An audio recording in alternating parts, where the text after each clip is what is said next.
On va faire ici. Donc là, j'ai du poisson frais. J'aurai aussi besoin de bananes, pas trop mûres. J'aurai besoin d'aubergines, tomates, oignons, piments et ail. Dans la recette originale, il n'y a pas d'ail, mais moi j'aime beaucoup, donc j'en rajoute.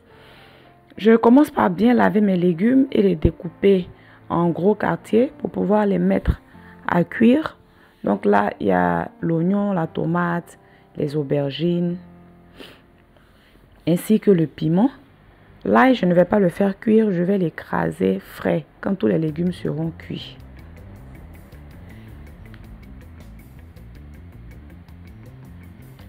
Donc, une fois tout ça prêt, je mets à bouillir au feu. Ensuite, à l'aide d'une fourchette, je vérifie que les légumes sont cuits et je les retire pour les écraser dans le talier.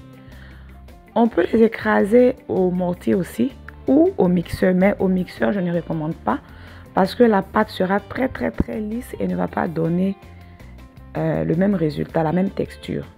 Bien sûr, il faudra bien assaisonner avec du sel et autres assaisonnements de son choix. Après ça, quand j'ai obtenu la texture que je recherche, je viens dans une casserole mettre de l'huile et je rajoute ma pâte et je laisse cuire jusqu'à ce qu'il n'y ait plus d'eau dans la pâte. Donc là, je vérifie quand il n'y a plus d'eau, je goûte aussi quand l'assaisonnement est bon.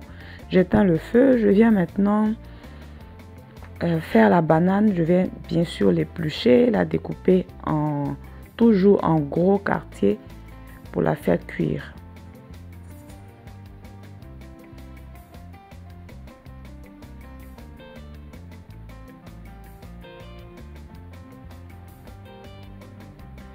Je rappelle que si on n'aime pas la banane, on peut aussi faire la même recette avec le manioc ou du taro ou de l'igname.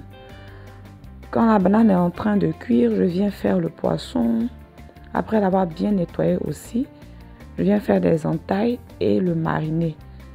Le poisson, je le marine avec un mélange de paprika fumé, poivre, ail en poudre, sel, huile.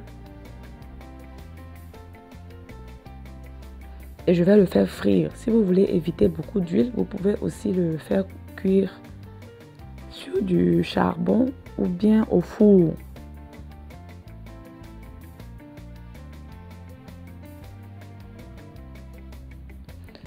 Là, la pâte est prête, le poisson aussi est bien frit, la banane plantain est prête.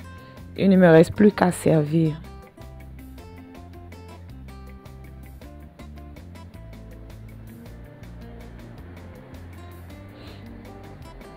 Et comme je l'ai dit dans la recette originale, il n'y a pas d'ail, mais le fait d'avoir rajouté de l'ail à cette recette apporte un goût assez particulier. Je vous invite à essayer. Ciao! N'oubliez pas de liker.